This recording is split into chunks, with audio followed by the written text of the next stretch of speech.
Bonjour à tous, j'espère que vous allez excellemment bien et on se retrouve pour la Coupe du Monde avec le match de l'équipe de France. France-Brésil, victoire de la France après les prolongations 2-1, ça a été un match difficile, ouverture du score avec Valérie Gauvin à la 52e minute, puis égalisation de Taïsa à la 63e avant la délivrance amenée par Amandine Henry à la 106e minute. Match pas top, hein, quand même, ce France-Brésil. Faux rythme imposé par les Brésiliennes, qui ont très bien joué le coup. Elles savaient qu'il ne fallait surtout pas permettre à la France de mettre beaucoup de rythme dans cette rencontre pour pouvoir provoquer des offensives françaises. Les Françaises ont besoin d'avoir un match enlevé pour réaliser leur meilleur football. Les Brésiliennes l'avaient bien compris.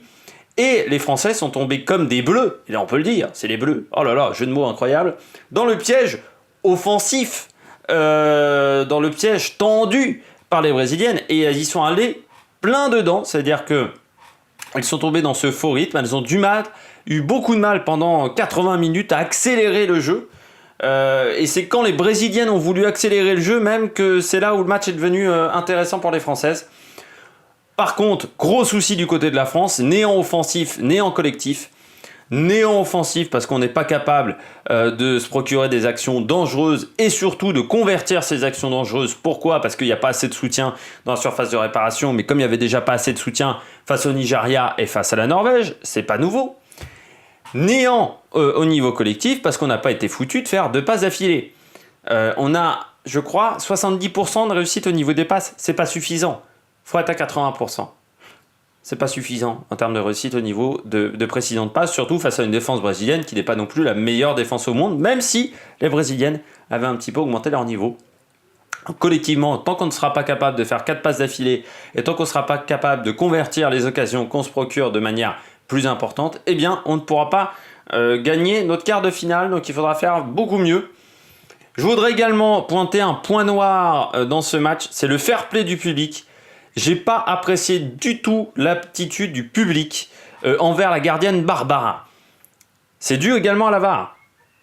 Alors certes, là, la VAR est intervenue et a bien fait d'annuler le but de Valérie Gauvin. Il y avait bien entendu naturellement faute. Le problème, c'est que la VAR, contrairement au rugby, vous voyez ce qui se passe sur les écrans géants. Vous voyez la faute, vous voyez ce qui se passe sur les écrans géants et les erreurs potentielles de l'arbitre ou les erreurs d'arbitrage et le déjugement grâce à la vidéo. Là, vous ne voyez rien dans le stade. Vous ne voyez pas du tout ce qui se passe. Et donc, le public a l'impression de se faire léser. Mais par contre, pendant toute la rencontre, siffler Barbara, non. Ça, je suis pas d'accord. Elle a rien fait. Vous sifflez l'arbitre, oui. Vous sifflez pas la gardienne. La gardienne, elle a rien fait. Elle se fait percuter par Valérie Gauvin. Elle a pas fait exprès de se faire percuter par Valérie Gauvin. Et en plus, quand vous regardez physiquement Barbara et quand vous savez en plus comment joue Barbara dans le football, physiquement elle est quand même assez baraque, donc si elle se fait percuter par Gauvin et qu'elle se fait exploser par Gauvin, c'est qu'il y a bien une raison, c'est que Gauvin est allé un petit peu fort pour essayer de marquer ce but. Donc voilà, je suis pas d'accord avec l'attitude du public du stade Océane lors de cette rencontre. Du côté de la France, ce que j'ai aimé dans cette top et flop, c'est un peu compliqué de ce côté-là, mais en positif je mettrais les individualités. Il y a des individualités qui sont capables de faire la différence à elles seules du côté de l'équipe de France. Kadidiatou Diani, Amandine Henry, Eugénie Le Sommer, même Boussaglia a été, je trouve, un peu plus dangereuse. Majri également, qui je trouve a fait une bonne rencontre et qui a tout donné dans ce match. Et il faudra voir comment elle récupère physiquement parce qu'elle était quand même bien fatiguée à la fin de cette rencontre. Mais c'est vrai que les individualités françaises, c'est là où on s'est procuré les meilleures occasions même. C'est sur nos individualités et sur les coups de pied arrêtés. Sinon, dans le jeu, ça a été le néant. C'est le cas depuis le début de la Coupe du Monde. Quand vous regardez depuis le début de la Coupe du Monde, c'est Kadidiatou Diani qui fait l'action dangereuse pour le premier but de cette Coupe du Monde. Puis ensuite, ce sont 2 corners. Ensuite, c'est une action individuelle d'Amandine Henry face à la Corée du Sud. Face à la Norvège, c'est un peu pareil. Ça vient sur le côté, mais c'est sur encore une percée individuelle. Depuis le début de la Coupe du Monde, soit c'est des individualités qui nous permettent de marquer des buts, soit ce sont des coups de pied arrêtés, soit ce sont des pénaltys. Donc dans le jeu, collectivement, on ne se procure jamais d'occasion dangereuse du côté de l'équipe de France, ce qui est bien dommage. Mais les individualités, ça fonctionne. Du côté de la France, que j'ai pas aimé, la fébrilité de cette équipe de France, face à une équipe du Brésil qui, on le savait, n'était pas la meilleure équipe de cette compétition, elles ont été, je trouve, extrêmement fébriles pendant tout le match. Ce qui a donné cette impression de précipitation parce que on n'envoyait que des longs ballons. Parce qu'on avait peur de faire du jeu court. Mais il faut pas avoir peur, en face c'est le Brésil, c'est pas les États-Unis. Si on a déjà peur face au Brésil, alors qu'est-ce que ça va être face aux États-Unis? On va suivre pendant tout le match. Là, je trouve qu'on a été beaucoup trop fébrile. Ce qui fait qu'on avait des lignes qui étaient. Wendy Renard qui était très très basse, Marion Torrent également, avec une attaque qui, elle, était très très haute, qui ne faisait pas assez de repli. Ce qui fait qu'on n'arrivait pas du tout à se trouver pendant toute la rencontre, parce qu'on était beaucoup trop fébrile et qu'on manquait d'agressivité, qu'on manquait un petit peu d'envie d'aller de l'avant, d'aller chercher des buts. Le collectif, surtout au niveau des attaques, le collectif, ça a été le néant. Il n'y a aucun soutien dans la surface de réparation. Alors je veux bien qu'au départ, avec ACI et Diani, c'est vrai qu'elles sont un peu sur le même profil, mais bon, ACI, au bout d'un moment, elle doit comprendre, et Corinne Diacre doit lui faire comprendre qu'il faut qu'elle repique au centre, parce que Diani va prendre le couloir. Alors de l'autre côté, on n'a pas du tout vu les joueuses, du côté gauche. Ça joue toujours côté droit du côté de l'équipe de France, ça on l'a compris depuis le début de la Coupe du Monde. Mais collectivement, Amandine Henry, je trouve qu'elle n'a rien apporté dans la surface de réparation. Alors il y a Majerie qui apporte un petit peu. C'est la seule qui collectivement essaie de provoquer des choses. Marion Torrent, je trouve, était décevante pendant toute la rencontre. Mais c'était peut-être à cause des décisions et de la stratégie qu'avait décidé de faire la coach Corinne Diacre. Boussaglia, je trouve qu'elle est beaucoup trop basse et qu'elle apporte pas grand-chose non plus. Et puis la rentrée de Gaëtane Tiné, comment dire, on aurait pu la laisser sur le banc parce que vu ce qu'elle a provoqué comme action dangereuse, c'était pas le top du tout. Donc au final, on aurait pu même s'attendre beaucoup mieux de la part de Gaëtane Tiné, parce que normalement, quand une titulaire est mise sur le banc, dans le moment, elle a envie de vraiment tout donner. Et là, j'ai pas eu cette impression-là en voyant Gaëtane Tiné. Donc j'ai trouvé que le collectif au niveau de l'attaque, c'était le néant et que c'était pas top. Dernière chose que j'ai pas aimé du côté de la France, le rythme. Bah oui, on est tombé dans le piège brésilien du manque de rythme. Même on aurait dû le comprendre très vite au bout de 25 minutes, essayer d'emballer ce match, et on n'a jamais réussi à emballer ce match. Le Brésil, en fait, a emballé ce match et nous a permis de nous en sortir. Mais c'est le Brésil qui a accéléré un petit peu le rythme dans cette rencontre. C'est pas la France n'a pas réussi à le faire. Et face aux États-Unis, il faudra pas qu'on subisse le rythme adverse. Il faut qu'on impose notre rythme, nom de Dieu. Et on n'a pas été capable de le faire. C'est bien dommage de la part de l'équipe de France. Il aurait fallu qu'on soit beaucoup plus incisif de ce côté-là, beaucoup plus agressif. C'est un manque d'agressivité également pour imposer notre rythme. Il ne faut pas qu'on se fasse manger par l'adversaire. Du côté du Brésil, ce que j'ai apprécié, alors je sens déjà les critiques dans les commentaires, le vice. Bah oui, mais quand vous n'avez pas de qualité physique exceptionnelle, quand vous n'avez pas des joueuses incroyables ou des joueuses qui sont un petit peu quand même sur le déclin, les joueuses brésiliennes, eh bien, faut trouver autre chose. Eh bien, le vice.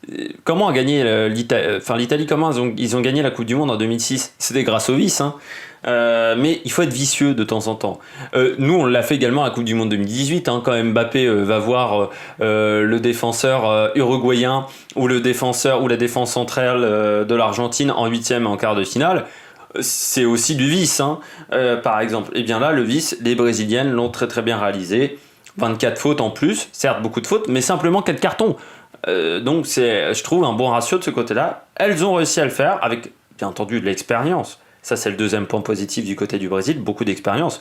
Parce que pour faire du vice, il faut avoir beaucoup d'expérience. Et ça, c'est clair que les Brésiliennes, ça on peut le dire, beaucoup d'expérience. Martha, 34 ans, Formiga, 41. La majorité de l'équipe a plus de 30 balais et a déjà fait 3 Coupes du Monde. Donc voilà, et beaucoup de Jeux Olympiques. Donc du côté des Brésiliennes, c'est avec cette expérience qui leur a permis de bien contrôler leur vice, parce qu'à certains moments, le vice, ça joue aussi avec l'arbitre, et elles n'hésitaient pas à aller discuter avec l'arbitre régulièrement, mais à le faire de manière intelligente, c'est pas à aller trop loin, à le faire dans une juste mesure. Et ça, j'ai apprécié ça du côté du Brésil, même si je sais que ça ne va pas plaire à tout le monde dans les commentaires. Ce que j'ai pas apprécié du côté du Brésil, le physique, alors on l'a senti dans les prolongations, elle n'aurait pas pu gagner. Elles pouvaient gagner dans le temps réglementaire, mais pas dans les prolongations. Elles étaient cramées, tout simplement. Alors c'est certainement aussi dû au fait qu'elles ont eu, à part le premier match face à la Jamaïque, mais 2 autres matchs où elles ont dû jouer à 100% pendant toute la rencontre, que ce soit face à l'Australie, où le but de la victoire de l'Australie se fait en toute fin de match, et également face à l'Italie, où la victoire se joue quand même dans le dernier quart d'heure. Victoire 1-0, je le répète. Donc voilà, les Brésiliennes qui physiquement se sont énormément entamées. Et ça s'est senti dans ce match-là, sous des conditions de chaleur qui étaient quand même intéressantes. Alors c'était pas encore extrême, mais c'était déjà important. Donc voilà, le physique qui était un peu...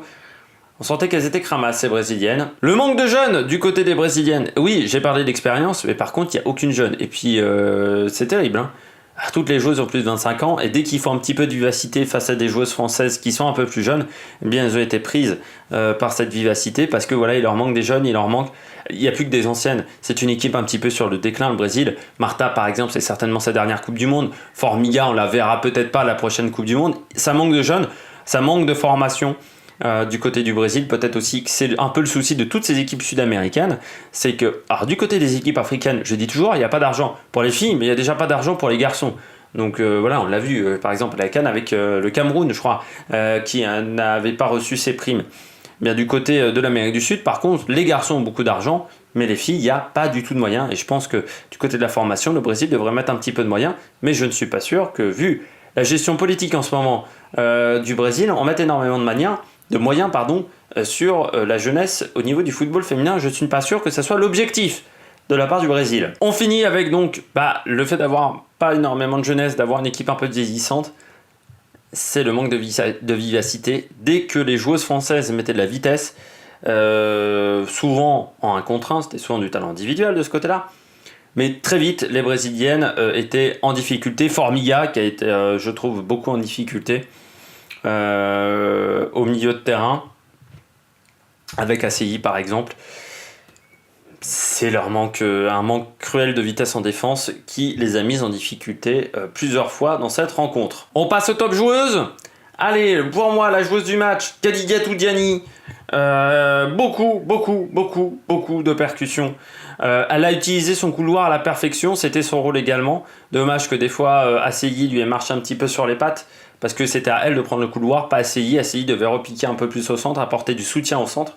Beaucoup de percussions, elle joue très bien son rôle. C'est elle qui est déterminante sur le but de Gauvin, mais elle a été déterminante pendant tout le match. C'est elle qui a apporté le danger. C'est l'une des rares joueuses françaises même qui a fait un match à son niveau et qui a apporté du danger, Kadidiatou Diani. Donc voilà, bon match de la part de la Française. Déception pour moi, c'est Marion Torrent.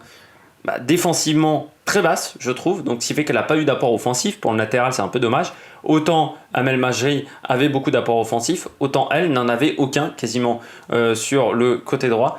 Et puis, malgré le fait qu'elle soit plutôt basse défensivement, elle a été prise à chaque fois en profondeur. Elle n'a jamais réussi à mettre en difficulté les joueuses brésiliennes. Teysa, c'est sur son côté qu'elle trouve l'ouverture. Donc voilà, c'est dommage de la part de Marion Torrent, qui pourtant avait fait un bon match face à la Corée du Sud, mais elle est un petit peu comme certaines de ces Françaises qui, j'ai l'impression, régressent match après match depuis le début de cette compétition, qui a un peu du mal à s'en sortir face aux grosses équipes, la France, qui avait eu beaucoup plus de facilité face à la Corée du Sud. Alors, j'espère que vous avez aimé cette vidéo. Nous, on se retrouve pour le match de l'équipe de France, certainement face aux États-Unis. Ça sera vendredi au Parc des Princes, donc débrief samedi dans la journée. Normalement, il devrait sortir ce débrief. Et puis, est-ce que je pense que la France peut gagner face aux États-Unis? Non. En plus, je suis inquiet de quelque chose que j'ai remarqué lors des prolongations. J'ai l'impression que Corinne Diacre parle à ses joueuses, mais que ses joueuses ne l'écoutent pas. Et ça sent quand même une ambiance peut-être pas exceptionnelle dans cette équipe de France, malgré le fait que Corinne Diacre veuille nous faire croire le contraire. Après, Corinne Diacre, j'ai un peu l'impression, beaucoup de gens la comparent à Didier Deschamps. Moi, je trouve dans sa manière de gérer les conférences de presse qu'elle ressemble beaucoup à Raymond Domenech, sélectionneur. Et Raymond Domenech, sélectionneur, c'était marrant 5 minutes, mais au bout d'un moment, c'était très relou. Et j'ai l'impression que c'est un petit peu ce qu'elle essaye de faire Corinne Diacre. Elle essaie souvent de nous entuber en conférence de presse. Eh bien, j'ai pas l'impression qu'elle y arrive énormément. Donc nous, on se retrouve pour le match de la France face aux États-Unis. Puis d'ici là, on débriefera les États-Unis, on débriefera également Suède-Canada dans les prochains huitièmes de finale. N'hésitez pas à vous abonner, n'hésitez pas à mettre un pouce bleu. Et nous, on se retrouve pour de nouvelles aventures sur l'Amérique Production. Ciao, ciao!